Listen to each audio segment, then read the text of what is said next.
Hi guys, welcome back with me again in this channel. On today's tutorial, I'm going to show you how you can change the maturity settings on a Netflix profile.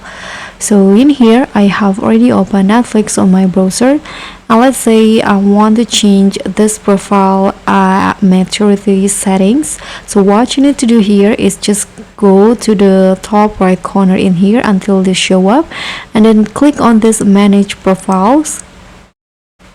Then choose on the profile that you want to adjust or modify its maturity settings.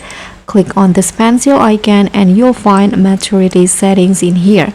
So just tap on edit in here at the bottom, and here you can you need to enter your password to edit the profile settings. So I'm going to enter the password first.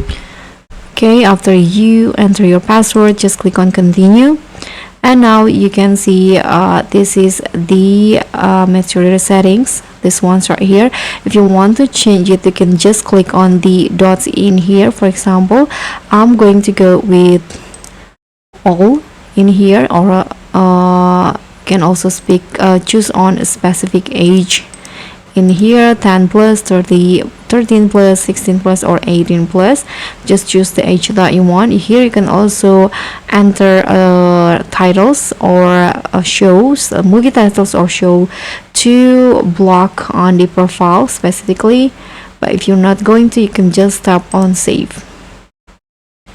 So that's it. So now the maturity settings has been changed, and that's all for me. Thank you so much for watching. Don't forget to like, comment, and subscribe, and also click on the thanks.